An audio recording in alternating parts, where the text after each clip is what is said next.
नमस्कार साथियों एनपीएस अगर आप ले रहे हैं तो ये वीडियो आपके लिए देखना बहुत बहुत बहुत ज़्यादा इम्पोर्टेंट है।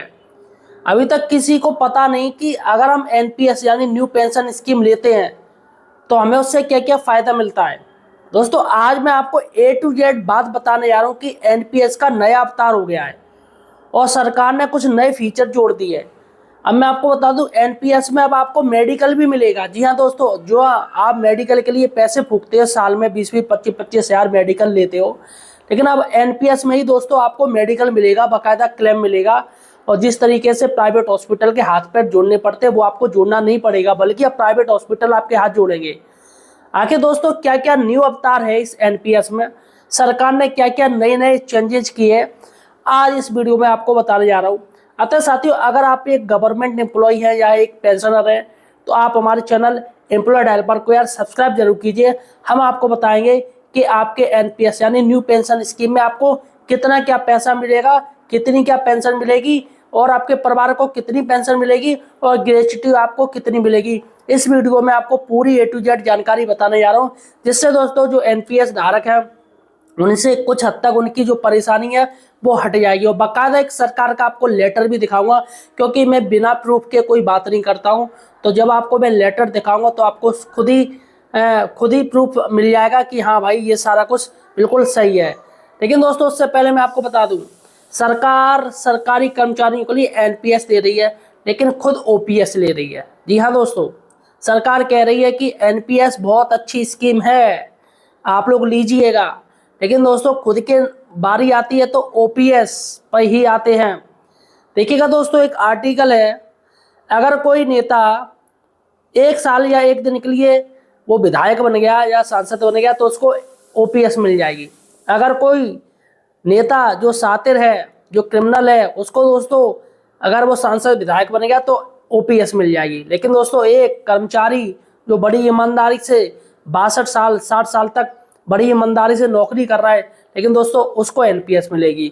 देखिएगा, सरदार सिंह जोहाल ने एक बात कही है, इन्होंने सुप्रीम कोर्ट में एक याचिका दायर करी है, कर्मचारियों को 7 साल बाद भी पेंशन नहीं और इनको 5 साल में पेंशन मिल जाती है। तो पूरा आर्टिकल है दोस्तों, वीडियो के लास्ट में मैं इनका ये आर्टिकल लगा दूंगा, आप इनको पढ़ सकते हैं। एनपीएस में हमें क्या क्या मिलेगा क्या क्या नहीं मिलेगा। देखिएगा दोस्तों, यहाँ पर मैंने पॉइंट लिखे हैं, जो आपके पॉइंट हैं वो 13 पॉइंट हैं, ये 13 पॉइंट है और इन्हीं पॉइंटों में दोस्तों आपका सारी की सारी एनपीएस की आपको जानकारी मिल जाएगी। तो चलिएगा दोस्तों वीडियो शुरू करते हैं और जो आर्टिकल है वो लास्ट में आप पढ़ लीजिएगा। देखिएगा दोस्तों, सबसे बड़ी बात है कि एनपीएस अब अनिवार्य हो गई है। आप चाहे कुछ भी चुने या ना चुने, ये डिफॉल्ट हो जाएगी अपने आप ही। अब अपने आप, जैसे अगर आप गवर्नमेंट एम्प्लॉई हैं, सरकारी नौकरी में अगर आप आ गए हो तो यहाँ पर एक विकल्प हमेशा रहता पेंशन का। पहले दोस्तों क्या होता था, पहले ओपीएस ही होती थी, तो ओल्ड पेंशन स्कीम वो डिफॉल्ट होती थी। आप चाहे उसको ऑप्शन भरे या ना भरे वो आपको मिल जाएगी और आपका जीपीएफ भी कटना शुरू हो जाता। लेकिन दोस्तों फिर सरकार एनपीएस लाई और एनपीएस के जवाब में यूपीएस लाई। तो ये एनपीएस और यूपीएस दो ऑप्शन डाल दिए, जिसमें एनपीएस डिफॉल्ट था और यूपीएस आपको खुद क्लिक करना पड़ेगा, खुद चॉइस करना पड़ेगा। ओपीएस तो हटा ही दिया। लेकिन दोस्तों यूपीएस भी खत्म हो गई, सरकार ने उसको स्विच ऑफ कर दिया, क्योंकि सिर्फ 1 लाख लोगों ने लिया, मतलब सिर्फ 4% लोगों ने लिया और 96% कर्मचारियों ने उसे नकार दिया, जिससे की वजह से दोस्तों सरकार को यूपीएस हटाना पड़ा, उसको स्विच ऑफ करना पड़े। अब एनपीएस की बारी है, ये भी बहुत ही जल्दी स्विच ऑफ हो जाएगी। तो यहाँ पर दोस्तों सबसे बड़ी बात है अनिवार्य किया गया है और ये तारीख है जिस समय ये जियो नोटिफिकेशन जारी किए गए थे। पहला है 28/3/2025 का दोस्तों नोटिफिकेशन, फिर है 14/8/2008 का नोटिफिकेशन और आपका 15/9/2010 का नोटिफिकेशन। ये 3 नोटिफिकेशन है, 2008, फिर उसके बाद 2010 और फिर 2025। इसमें दोस्तों नोटिफिकेशन सरकार ने निकाला और ये 2025 वाले में 28/3/2025 वाले में अनिवार्य किया गया है। इसमें अनिवार्य किया गया है कि आपको हर हाल में एनपीएस लेना पड़ेगा। अब दोस्तों काफ़ी लोग जो एनपीएस नहीं ले रहे हैं वो अपने पैरों पे खुद कुल्हाड़ी मार रहे हैं। आखिर वो क्यों मार रहे हैं इस वीडियो में आपको बताऊंगा। जितने भी नेता हैं, जो आपके पदाधिकारी हैं, वो खुद एनपीएस ले रहे हैं। देखिएगा, एनपीएस लेना अलग है और ओपीएस के लिए लड़ाई लड़ना वो अलग चीज़ है। तो ओपीएस के लिए लड़ाई लड़ते रहिएगा, लेकिन एनपीएस भी कटवाइएगा। इससे आपको क्या फ़ायदा होगा वो मैं आपको बताऊंगा वीडियो के लास्ट में, ताकि दोस्तों आपको पता चल सके, बाद में कहीं आपको पछताना ना पड़े। देखिएगा दोस्तों, सरकार ने दूसरा पॉइंट किया है अगले माह कटौती। आज स्थिति ये है कि एनपीएस के लिए आप अगर अपने ऑफिस में जाओगे तो वहाँ पर आपको पैसे या चढ़ौरियाँ चढ़ानी पड़ेंगी, तब जाके आपका प्रॉन नंबर अलॉटमेंट होगा, तब जाके दोस्तों आपका एनपीएस कटेगा। तो पहले दोस्तों, लेकिन सरकारी आदेश है कि अगले माह जैसे आपकी नौकरी लगी है तो साथ में ही एनपीएस का फॉर्म आपको भरना पड़ेगा, और जैसे आपकी सैलरी शुरू होगी आपको एनपीएस कटना शुरू हो जाएगा। अगर दोस्तों किन्हीं कारणों से ऑफिस की तरफ से एनपीएस नहीं कटता है तो इसके लिए भी दोस्तों सरकार ने एक प्रावधान किया है, वो किया है ब्याज का। जीपीएफ की दर से आपको ब्याज मिलेगी। जब आपकी सैलरी शुरू होगी, जिस दिन आपकी नौकरी लगी है उसी दिन से आपकी सैलरी शुरू हुई है, और कब सैलरी लगी है तो वो सारा का सारा दोस्तों आपको पैसा जीपीएफ की ब्याज की दर पे मिलेगा। मतलब जब आपकी एनपीएस शुरू होगी, आपकी कटनी शुरू होगी, उससे पहले का जितना भी टाइम गैपिंग है वो सारा का सारा दोस्तों पैसा आपको जीपीएफ की जो ब्याज है उसके बेस पर सरकार आपको देगी। ये तो नियम किसी को पता ही नहीं है, वो ब्याज दोस्तों मिलता है पूरा पैसे पर, क्योंकि सरकार की ये कमी रही, विभाग की कमी रही कि उन्होंने एनपीएस नहीं काटा, ना ही फॉर्म भरवाया। तो यहाँ पर उनकी जिम्मेदारी बनती है कि अब उस पैसों पर उनको ब्याज देनी पड़ेगी, जो दोस्तों ब्याज लाखों में होती है। क्योंकि अभी काफ़ी लोग ऐसे ऐसे एम्प्लॉई हैं जिनको 1-1 साल 2-2 साल हो गए, लेकिन उनका एनपीएस नहीं कटा, न्यू पेंशन स्कीम नहीं कटी, 3-3 साल हो गए। तो 3 साल, 1 साल से लेकर 3 साल तक का, यानी 3 साल का पूरा गैप दोस्तों जो आ रहा है एनपीएस लागू करने में, एनपीएस नहीं लागू हुआ है सॉरी, उसमें 3 साल में दोस्तों पूरा आपको पैसा मिलेगा, वो ब्याज सहित आपको मिलेगा। जितना आपका एनपीएस कट रहा है उस पर आपकी ब्याज बनेगी, और वो दोस्तों सरकार देगी। काफ़ी लोगों को नहीं पता है तो मैंने आपको बता दिया, ठीक है दोस्तों। अब दोस्तों चौथी बड़ी बात है कि ये जो पैसा है सरकार वो मार्केट पे लगाती है, शेयर मार्केट में। देखिएगा सच्चाई है, सरकार इस पैसे को शेयर मार्केट में लगाती है, ये सच्चाई है। लेकिन दोस्तों वो फंड मैनेजर होते हैं, बहुत ज़्यादा एक्सपर्ट होते हैं, जानकार होते हैं, कोई ऐसे वैसे नहीं है। दूसरी बात है, पैसा अगर डूबेगा तो सरकार देगी, आप नहीं दोगे, आपको कोई टेंशन नहीं, क्योंकि सरकार भरेगी। आपने एक मामला देखा था, पंजाब नेशनल बैंक में घोटाला हो गया था, तो किसने उबारा? सरकार ने पैसा देके ही तो उसे उबारा। तो मेन बात है कि सरकार इस पैसे का दोस्तों इस्तेमाल कर रही है, वो अपने ही सरकारी जो संस्थाएं उनके द्वारा इस्तेमाल करवा रही है। जैसे state bank of India, UTI और एलआईसी, ये 3 संस्थाएं दोस्तों जो कि सरकारी हैं। सरकार इनसे ही दोस्तों पैसा इसमें ही लगा रही है और इनसे ही ले रही है।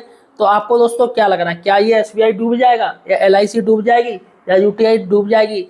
अगर डूब भी जाएगी, 1% मान भी लो, तो सरकार उसे उबारेगी, सरकार सब कुछ देगी, पूरा भुगतान सरकार करेगी। तो इसमें दोस्तों बिल्कुल 0%, इसमें जो कह रहे हैं ना डूबने की अफवाह है, जो कैजुअलिटी है वो 0% है, किसी का कोई लॉस नहीं होगा, सरकार देखेगी। उसके बाद दोस्तों ये जो एनपीएस है वो 80C में आता है। जी हाँ दोस्तों, जो आप टैक्स भरते हो उसमें सेविंग वाला ऑप्शन है 80C, यानी 1.5 लाख रुपए तक की आपकी सेविंग हो सकती है। इसके साथ ही 80CCD फर्स्ट भी, जिसमें दोस्तों 50,000 की आपको छूट मिलती है। 80CCD में भी मिलती है और 80C में भी मिलती है। इसमें 1.5 लाख है, उसमें 50,000 है, तो दोनों में छूट मिलती है। आपको ये छूट ये वाली पता नहीं होगी शायद, तो इसकी आप छूट डाल दीजिए, ये भी आपको मिलती है। अगर और आपको जानकारी चाहिए तो मैं आपको एक वीडियो स्पेशल बना दूंगा, मुझे कमेंट सेक्शन में पूछ सकते हो। उसके बाद दोस्तों इसमें सरकार की तरफ से 14% दोस्तों अंशदान आपको मिलता है। जैसे आपका जो एनपीएस कटा 10,000 रुपये कटा महीने का, तो उसमें दोस्तों 14%, 10% का 10,000 का 14% वो सरकार देगी। और इसके साथ ही दोस्तों प्लस ये जो अंशदान होता है वो टैक्स फ्री होता है, टैक्स फ्री होता है ये अंशदान, इसमें बिल्कुल टैक्स नहीं लगता है। ये सबसे बड़ी बात है, सरकार टैक्स नहीं लेती 14% में। प्लस एक चीज़ और है दोस्तों, आपको ब्याज भी आपको मिलती है। जो बैंक है आपका 10,000 कटा, उसमें दोस्तों 14% सरकार देगी। उसके बाद आपको बैंक भी ब्याज देगी, ब्याज भी आपको मिलेगा बैंक की तरफ से। इस ब्याज में शायद टैक्स लगेगा और बाकी का 14% ये टैक्स फ्री रहेगा। ठीक है साथियों, सातवां पॉइंट है दोस्तों 60% भुगतान एक मुश्त। अगर आप निकालना चाह रहे हैं तो 60% भुगतान आपको एक मुश्त आपको मिलेगा एक बार में ही, जो कि टैक्स फ्री होगा दोस्तों। काफ़ी लोग सोचते हैं कि भैया पैसा सरकार ले रही है उसे देगी नहीं, तो यहाँ पर दोस्तों अगर आपके साथ कुछ दिक्कत है, कुछ ट्रेजिडी होती है या कुछ भी होता है, तो यहाँ पर आपको 60% भुगतान सरकार एक बार कर देगी। बिल्कुल वो सोचेगी नहीं। अगर आपका 10 लाख रुपए इकट्ठा हुआ है तो आपको 6 लाख रुपए एक मुश्त दे देगी, जिसमें किसी भी तरीके का कोई टैक्स नहीं लेगी गवर्नमेंट। तो यहाँ पर भुगतान हो गया दोस्तों। उसके बाद है दोस्तों इसमें आपको क्या क्या चीज़ मिलेगी।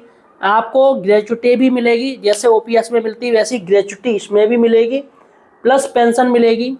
अगर आप रिटायरमेंट होते तो आपको पेंशन मिलेगी, प्लस फैमिली पेंशन भी मिलेगी। अगर आपकी डेथ हो जाती है या कुछ बात हो जाती है तो आपको परिवार को फैमिली पेंशन मिलेगी। तो ये तीनों चीज़ें दोस्तों।